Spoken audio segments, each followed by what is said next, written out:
A warm welcome to the 12th session in the third module of Signals and Systems. So, in the last session we worked with signals that have a Fourier transform and signals that do not have a Fourier transform, and we recapitulated some ideas about such signals, both classes. We also agreed to confine our attention to those signals that have a Fourier transform. Of course, we could generalize later, but as far as our discussion on sampling goes, for this course we shall confine ourselves to that class, signals that have a Fourier transform. And amongst those, we looked at the signal e raised to an exponentially decaying signal, so to speak, which had a Fourier transform, and we understood that essentially that signal could be thought of as comprised of several constituent sinusoids. Let us write that example down from that perspective again. So, we essentially looked at the signal x t equal to e raised to the power minus t u t, and we recognized that the Fourier transform looked like this, and we said we could think of x t as a combination essentially of mod x omega times cosine omega t plus angle of x omega. Now, we can fill in the values here. So, this would become, these are the values, we knew them from the last discussion that we had, and what we need to do is to integrate this all over omega. So, limit of a sum over all omega of such quantities, that essentially goes towards an integral. In fact, we do not need minus infinity here, we can do with 0, because we have already taken plus and minus, you see. Now, where is the problem? The problem is that no matter what sampling rate you take, focus your attention on this constituent, right. So, let us write down things again. Go back to the discussion in session 10. There we had seen that if your constituent frequency is 1 by T0 and the sampling frequency is 1 by Ts, then the imposters created, of course, you know, the frequencies created on sampling are as follows. They begin with 1 by T0, then you have 1 by Ts minus 1 by T0, 1 by Ts plus 1 by T0, 2 times. So, 2 by Ts minus 1 by T0, 2 by Ts plus 1 by T0, and so on.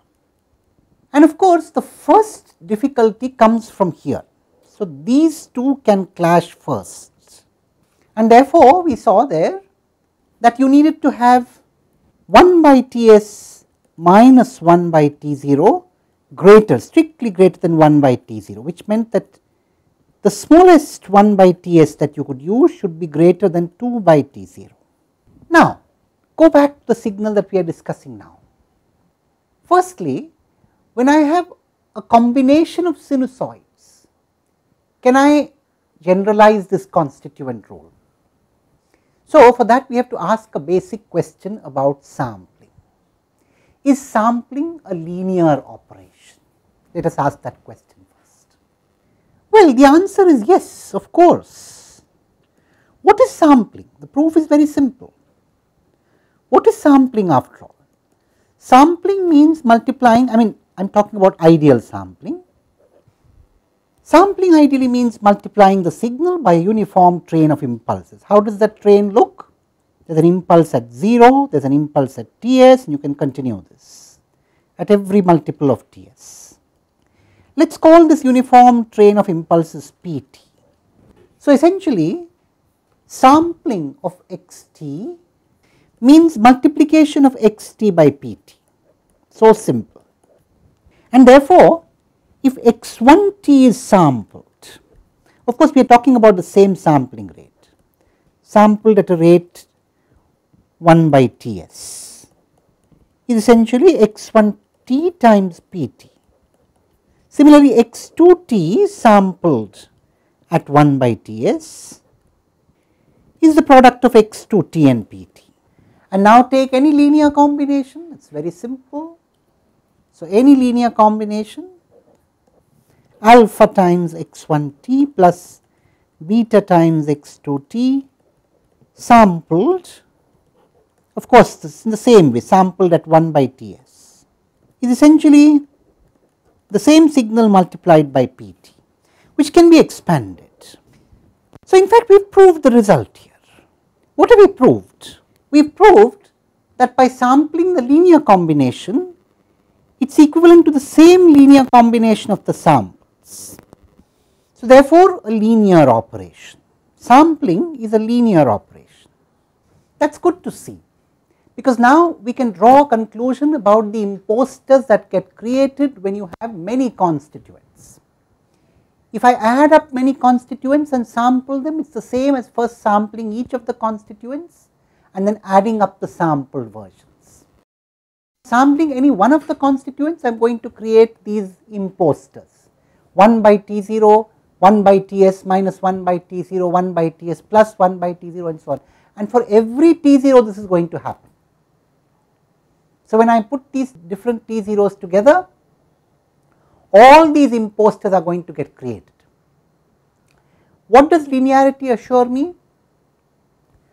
The imposters that are created as a consequence of sampling a signal with multiple constituents can be analyzed by looking at each constituent individually. Find out what happens because of each constituent, and the effect of all these constituents together is just the sum of the effects of each of these individual constituents. Let us put that point down very clearly. So, what we are saying is linearity assures us.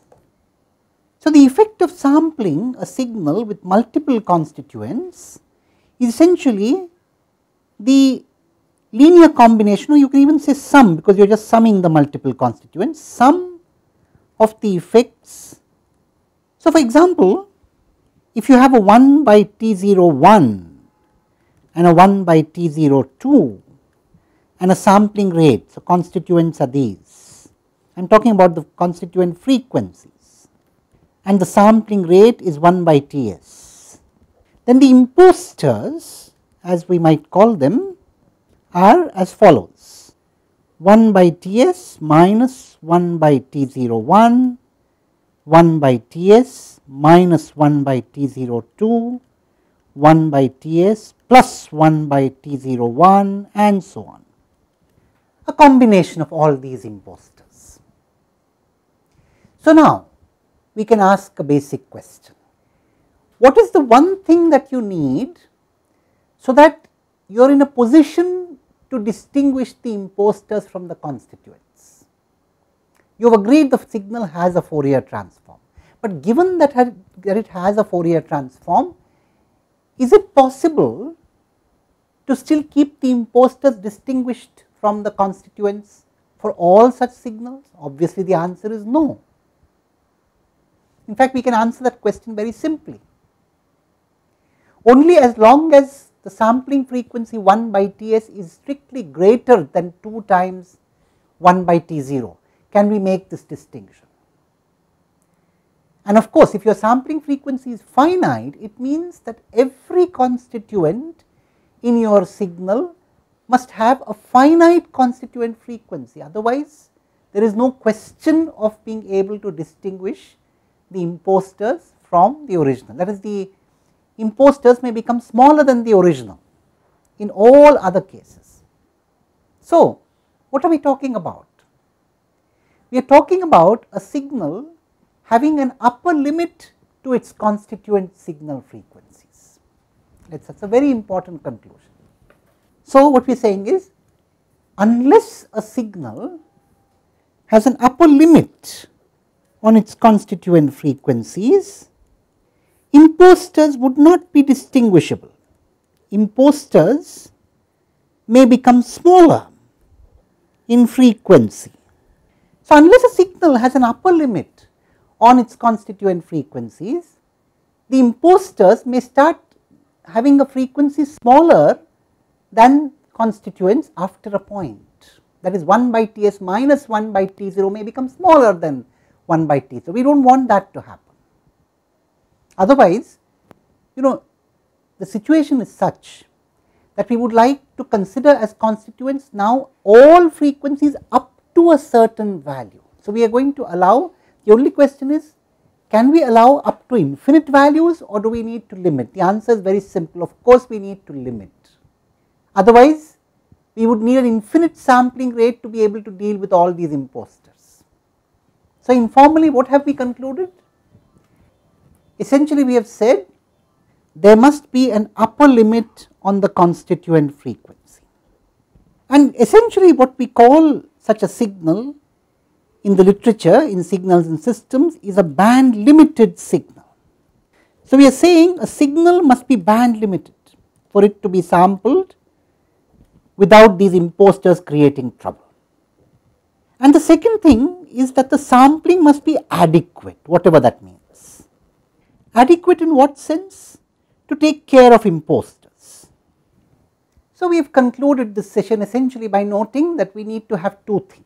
We need to have a signal which has an upper limit on the constituent frequency, and we need to have a sampling rate which can take care of all these constituent frequencies. In the next session, we shall formalize this into a very fundamental and a very important celebrated theorem in signals and systems. Let us meet in the next session to carry out that task. Thank you.